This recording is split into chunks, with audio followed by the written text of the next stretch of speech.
On se retrouve, et voilà, comme d'habitude, c'est ici, pour analyser les questions d'actualité. Vous savez, en tout cas, c'est ici, pas ailleurs. Question de cliquer, www.proinfo, toujours avec s.net. Vous aurez tout, ici, pas ailleurs. Si nos connaissances, nos amis, nos familles ne sont pas informés qu'il y a un cadre où on informe objectivement, où on peut interagir ensemble, il faut leur dire de s'abonner et restons une famille ensemble. Nous allons commencer maintenant à échanger les informations.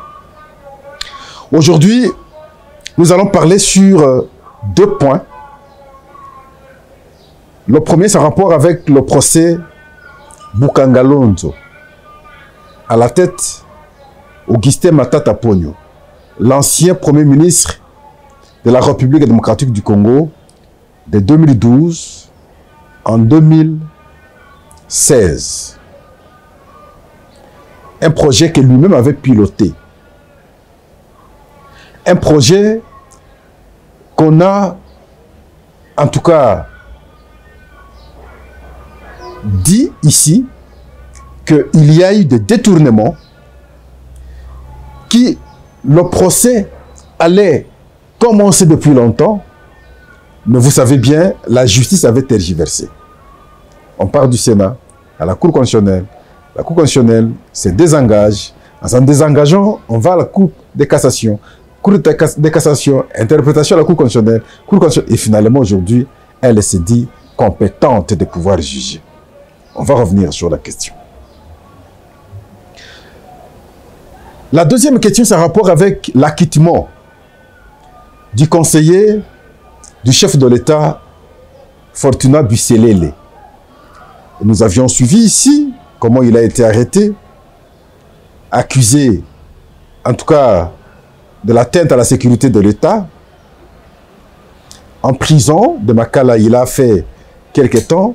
Malheureusement, avant sa libération provisoire, nous avons suivi également des vidéos qui ont circulé ici, des vidéos honteuses, que nous ne savons pas les dire, mais voilà, aujourd'hui, il est acquitté.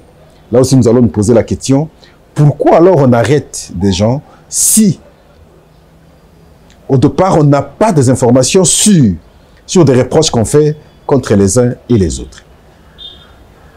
La question des élections, il sera aberrant de ne pas l'évoquer, étant donné que bientôt c'est le dépôt des candidatures à la présidence. D'autres disent qu'il y a acharnement contre les prétendants candidats à la présidentielle. Ils ne sont pas encore candidats.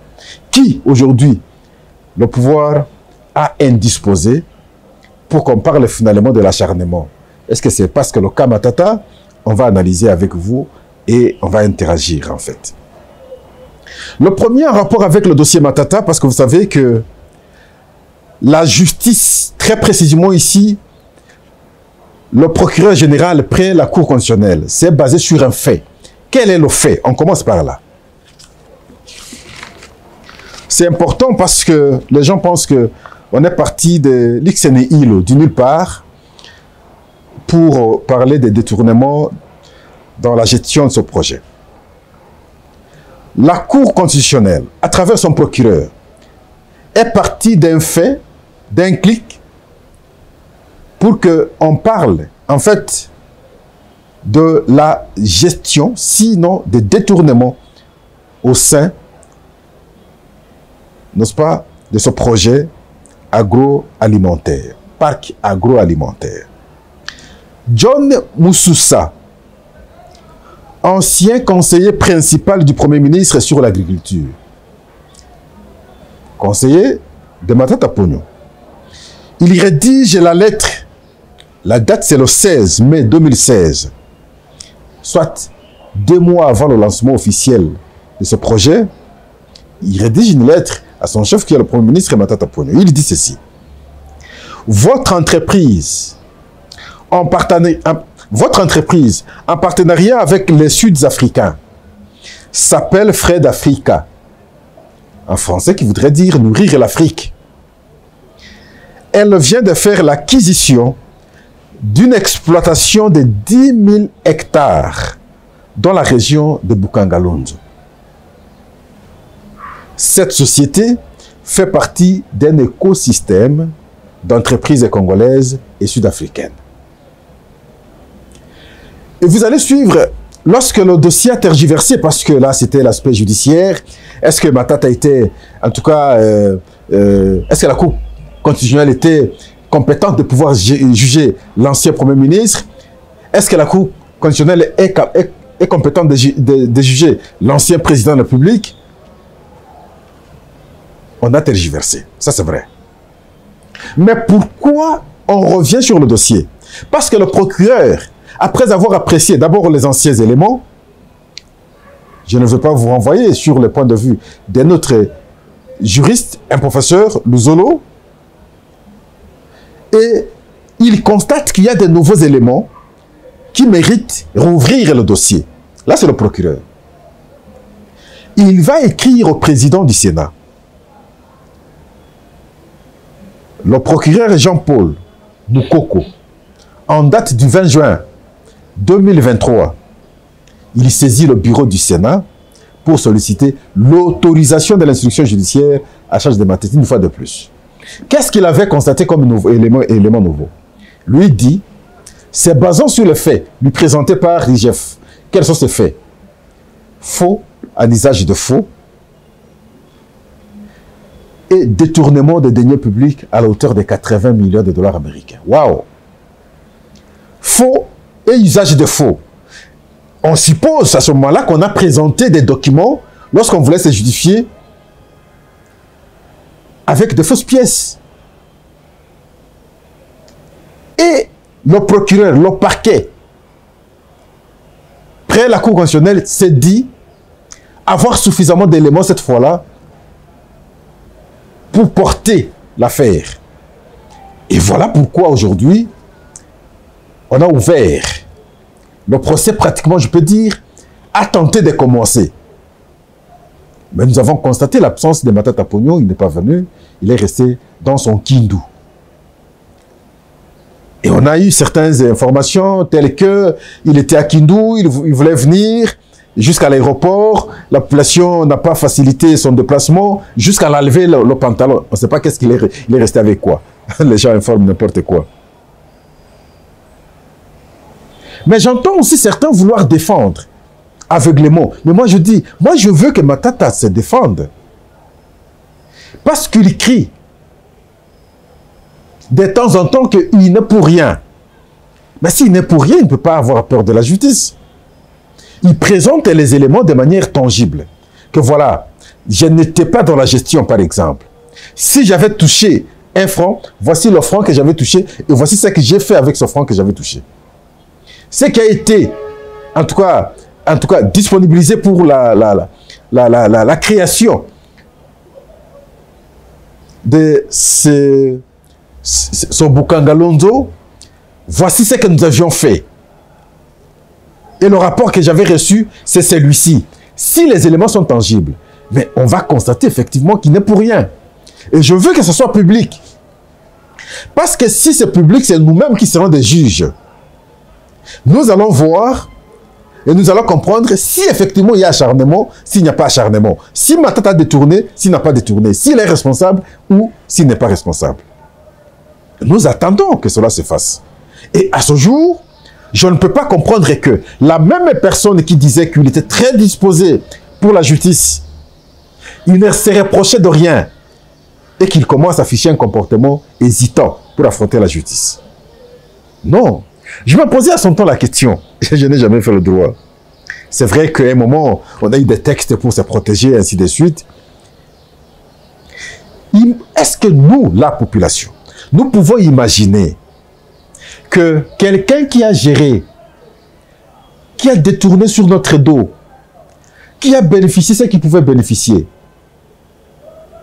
et lorsque on dit qu'il rend des comptes, nous-mêmes, qui avons été préjudiciés, et nous soyons les premiers à défendre nos bourreaux.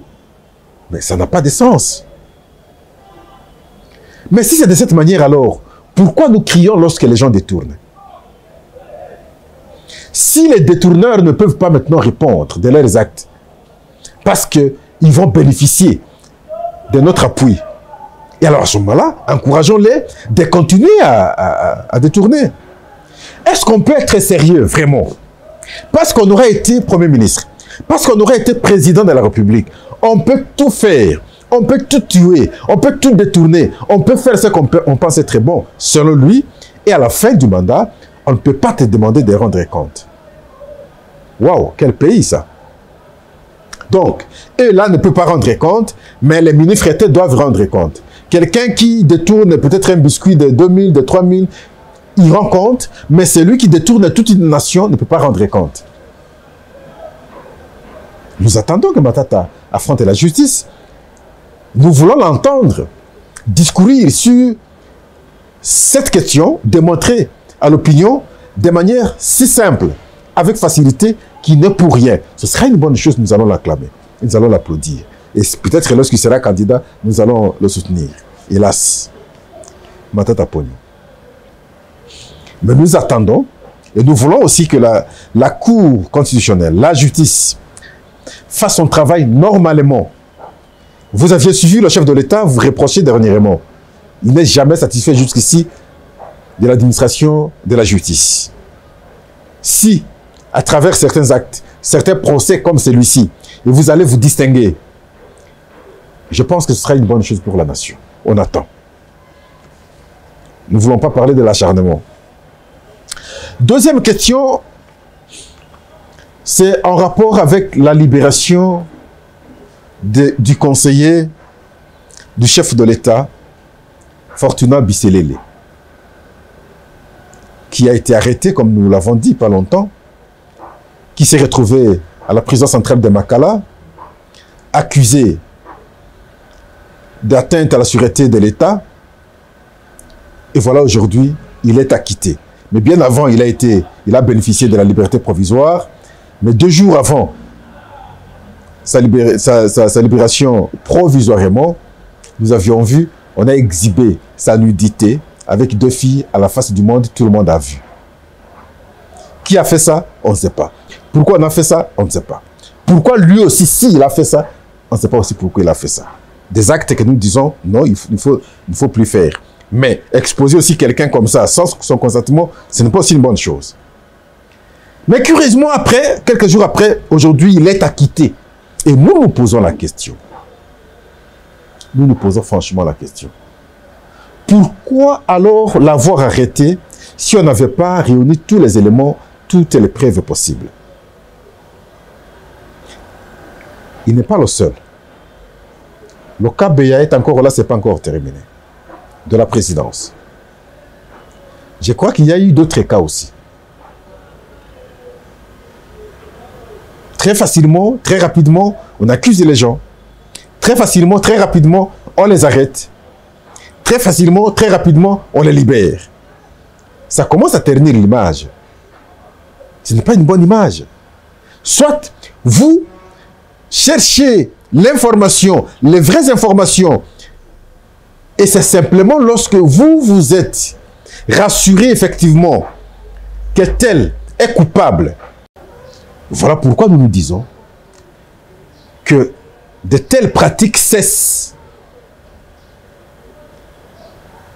Si, à l'interne,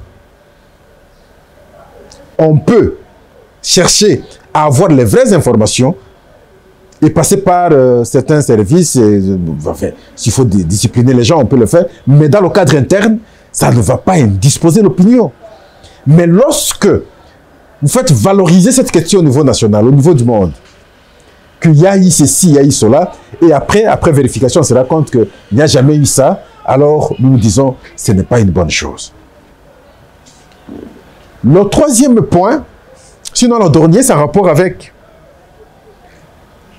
les élections, mais le point particulier sur l'acharnement des candidats. On dit des candidats. Et moi, Pascal, je dis, jusqu'ici, on n'a pas un candidat à la présidence.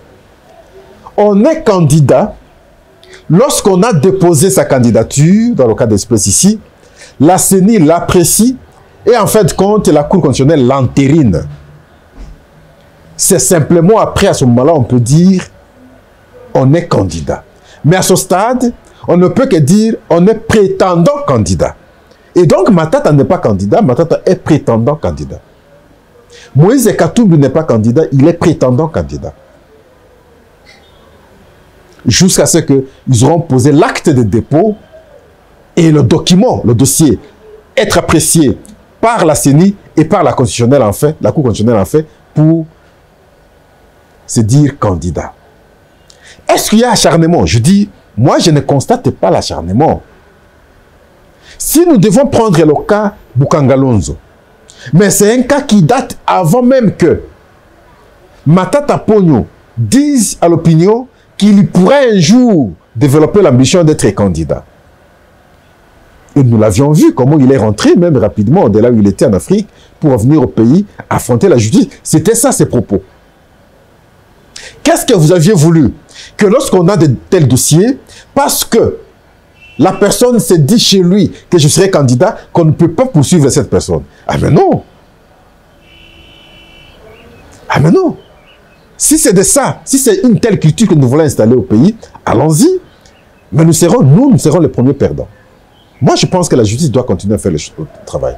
Lorsqu'on vous confie une responsabilité, vous êtes ministre, vous êtes mandataire, tout en mettant en tête que vous allez couler, tout coule, tout passe, rien ne demeure. Mais l'objectif, l'effort premier sera de tout faire pour bien faire. Mais lorsque on fait mal pour soi-même et gagner tout seul contre le pays, il ne faut pas dire, lorsqu'il faut qu'on rende un compte, qu'on dise non, il y a acharnement. Il n'y a pas acharnement. Le cas Matata, le cas Bukangalonzo, il n'y a rien, il n'y a pas d'acharnement. Question de se justifier et puis ça va passer. Mais s'il est coupable, il est coupable, il n'est pas coupable, il sera libéré. Qu'il se justifie. Ce cas-là, nous l'écartons, il n'y a pas d'acharnement, encore que de mon point de vue, ce n'est pas un poids politique qui peut faire peur à qui? À Tshisekedi? Je ne crois pas, je ne pense pas. Je ne crois pas, je ne pense pas. Et vous avez vu Matata, pour se confirmer, il a fallu aller prendre la photo d'abord avec Martin Fayoulou. Et c'est là où Martin aussi ne comprend pas. Les gens viennent avoir un peu du crédit à ses côtés pour finalement lui tourner le dos. Non, dangereux. Je disais à ça à l'époque, lorsque les gens rentraient de Sun City, ils sont allés, ils ont prétendu être aux côtés de Tiens Tshisekedi. Ils rentrent de Sun City. Lorsque Tiens Tshisekedi a compris qu'on l'a triplé, il ne peut pas aller maintenant continuer avec ces gens. Les mêmes l'ont tourné le dos, ils se sont retrouvés du côté du pouvoir, ils ont partagé le pouvoir. Ça n'a pas suffi. 2011, en même temps, on va aux élections. Et Tiens Tshisekedi constate que les élections n'ont pas été correctement bien faites. Il a instruit à ces gens de ne pas aller composer à l'Assemblée nationale. On l'a tourné facilement le dos. Certains sont allés à l'Assemblée nationale. Ils ont eu du crédit. C'est pas très différent. Le fait d'avoir vu, moi j'avais regretté à son temps, Matata Ponyo, qui, Pascal Owonje, ensemble avec Martin Fayoulou, à l'époque, lui, Matata, Premier ministre, quel genre de mission nous n'avons pas eu pour dénoncer ce qui se faisait, pour qu'aujourd'hui, la même personne se transforme en bien et être maintenant collaborateur. Non. La moindre des choses aurait été à son temps, dire en tout cas, oui, je vous ai reçu, vous êtes un frère, nous avons échangé, que la caméra ne prenne pas l'image, que la photo ne prenne pas l'image. Et voilà, ils ont eu le crédit, aujourd'hui, ils ont tenté de parler. Mais je veux même Moïse Katumbi, c'est la même chose. Les gens me disent, non, parce qu'on a arrêté aujourd'hui Salomon, et donc il y a acharnement contre Moïse. Ah, mais non, s'il vous plaît. Mais s'il y a acharnement contre Moïse, pourquoi on ne s'est pas adressé directement à Moïse? Moïse est là, on irait directement à Moïse. Quand Kabila, à son temps, avait estimé qu'il faut inquiéter Moïse, lui était président de la République, qu'est-ce qu'il avait fait? Il a inquiété Moïse, Moïse a eu peur, il avait fui le pays. Et lorsqu'il a fui le pays, on lui a bloqué les portes, il ne pouvait pas rentrer. Nous savons comment il est arrivé jusqu'à l'entrée de Kasumbalesa. Il regardait le pays de loin. Aujourd'hui, il n'y a pas d'acharnement parce qu'il n'y a pas un dossier contre Moïse. les services, et c'est comme nous avons dit pour le cas de Fortuna Bisselele, autant que nous allons le dire aussi pour Salomon Sekadela. Sekadela, si c'est Sekadela, je ne maîtrise pas très bien son nom. Salomon. Si vous n'aviez pas d'éléments suffisants contre lui, il ne fallait pas mettre aussi la main sur lui. S'il y a des éléments, d'accord, et nous allons aussi suivre le procès. Là aussi, je plaide que le procès soit public, que les gens entendent, que les gens suivent, que les gens voient, que les gens se fassent l'idée et que les gens soient eux-mêmes juges pour qu'on n'ait pas d'autres idées après. Est-ce qu'il est responsable de ce qu'on lui reproche? Si c'est vrai, on va suivre à travers le procès. Interpeller Salomon, arrêter Salomon, n'a rien à voir avec Moïse Katumbi, sauf si, en faisant le lien des infractions, à travers le procès tel qu'il sera présenté, et qu'on comprend qu'il y a une main obscure, à ce moment-là, on peut tirer d'autres conclusions. Mais dans le cas d'espèce, je ne vois pas d'acharnement. Donc, substantiellement, à ce jour, il n'y a pas d'acharnement. Question d'affûter les armes, aller aux élections. Malheureusement, je constate, moi, Pascal, d'un côté, le FCC est écarté. Le fait qu'il avait boycotté l'enrôlement, aujourd'hui, je ne vois pas comment le FCC peut rattraper le train. De l'autre, il y a les CID et l'Amouka qui ont raté le train dans le fait de n'avoir pas déposé les candidatures à la députation nationale, le calendrier étant reparti selon les temps, et les temps qui sont partis là, c'est difficile de les récupérer parce qu'il y a un article intangible de la Constitution qui est là, l'article 220, qu'il faut respecter. Et voilà pourquoi il faut tout faire dans les temps pour que les élections s'organisent en décembre.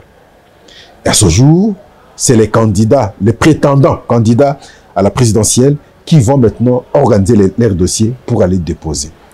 Et de manière à ce que les états-majors des partis politiques s'organisent pour aller aux élections et faire le choix sur les meilleurs d'entre nous. Et voilà, nous nous disons merci. Et là où vous pensez que nous devrions dire et que nous n'avions pas dit, là où vous pensez qu'il faut un complément sur les analyses pour permettre que notre société soit correctement éclairée, quoi de plus normal de nous faire un message respectueux, un message citoyen, pour que nous puissions aussi à notre part voir comment ajuster ces points-là, prochainement aider notre pays, aider notre nation à bien comprendre de quoi il s'agit. On est souvent habitué sur le sensationnel. Non, nous refusons le sensationnel. Nous refusons le journalisme improvisé. Trop de journalistes improvisés sur les nets. Ce n'est pas de cette manière que nous allons construire le pays. Et là, c'est tout un paradigme, un mauvais paradigme qui s'est créé où on risquera de ne pas être à mesure de différencier le bien du mal, le vrai du faux. Et si c'est cela, alors à ce moment-là, on aura une jungle, malheureusement. C'est toujours bon de poser la question quand quelqu'un se pointe devant vous, vous présente une émission. Qu'est-ce que vous avez fait comme étude? Êtes-vous à mesure de m'informer, vous qui êtes assis devant moi là? Comprenez-vous les choses normalement? Êtes-vous à mesure d'analyser les faits? Mais si quelqu'un vient sans tenir compte d'un auteur que j'aime bien, Auguste Comte, toute vérité n'est pas bonne à dire. S'il ne comprend pas ça, il vient dire n'importe quoi. À ce moment-là, c'est la jungle que nous allons créer. Nous vous disons en tout cas merci. On se retrouve prochainement. À toute nécessité, on échange. Le numéro est là. Commentez va aussi nous aider. Au revoir. À la prochaine.